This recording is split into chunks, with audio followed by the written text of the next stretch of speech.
For decades, the Ford ECONOLINE has been the #1 vehicle for mass people transportation before you went out and bought a bus. And so today, we are going to be doing a comparison between these two 1990s/2000s Ford E-Class vans. So this is a 1999 Ford E-350 XLT. This is a 15-passenger van and was used at a church to shuttle people around. It has a 5.4-liter V8 and a 4-speed automatic.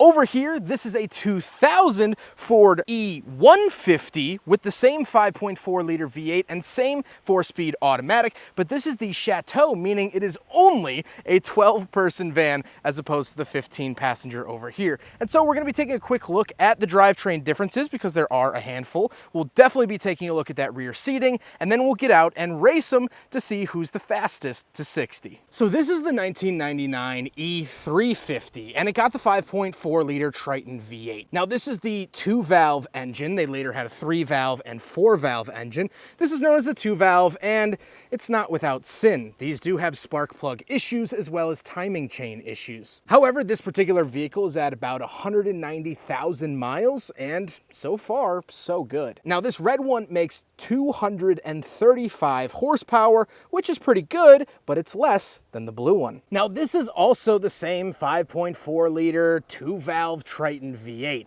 However, they upped the horsepower. This is the high output to 260 horsepower, making 25 horsepower more than the red van. Unfortunately, with that horsepower bump, they did not fix any of the issues. However, both of these engines are pre-VVT, meaning variable valve timing, that came later in the 2000s that added a whole lot of complexity and even more problems onto the Triton V8. So at least it escapes those issues. That's nice. Both are paired to 4-speed automatic transmissions. So opening up the back of the 15-passenger, have a little latch here, and as you can see, you get 4 rows of seating behind the driver and passenger. And all the way in the back, that final row actually has 4 seat belts. So 4, 3, 3, 3, 2. Tons and tons of seating. Now the overall build quality between the two vans is going to be the same. They're actually only built 6 months apart from one another, so not anything too crazy. However, as you'll notice, you have nice vents up in the ceiling and plenty of room for all of your passengers. The blue van opens up the same way, but as you'll notice right off the bat, instead of a second row of benches, although it does have a 3rd and 4th row of benches, this has 2 captain's chairs. So the Chateau was kind of the luxury version. It had a CD player and had some nicer amenities there. This was kind of the big deal because when it's just 4 people, all 4 people are riding in pretty good luxury.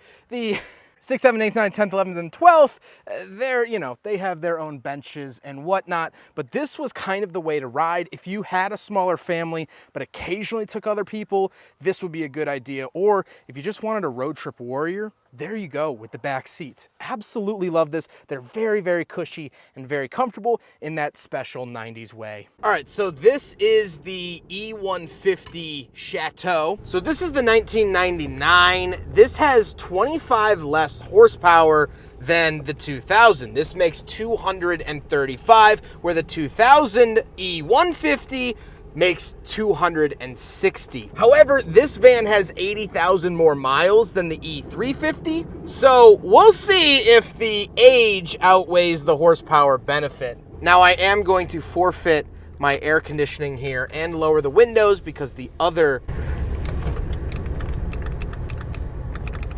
Okay. All right, this window does not go down. So I guess we'll keep the windows up. Maybe this will have an aerodynamic advantage. I don't know. Go!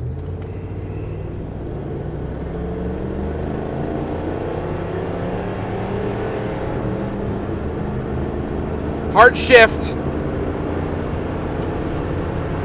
Now!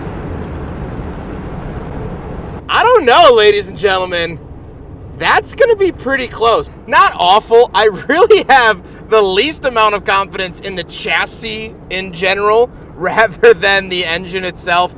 Not terrible 0 to 60, just given A, its age, and B, the fact that this is a giant passenger van, this particular 112, but also the E-350, a 15-passenger van. It's not bad. I'm very curious to see the results afterwards. Either way, the 5.4 is a pretty strong motor power-wise. And honestly, it's pretty close for being 80,000 miles apart and 25 horsepower apart. The drag race you never knew you needed to see until today. You're welcome, viewer. You're welcome for doing the hard research here. So when you consider your 15-passenger, 25-year-old van, keep me in mind. So with all of that being said, honestly, these vans are really, really similar, but it's unique to have two of them side by side from over 25 years ago to do a comparison.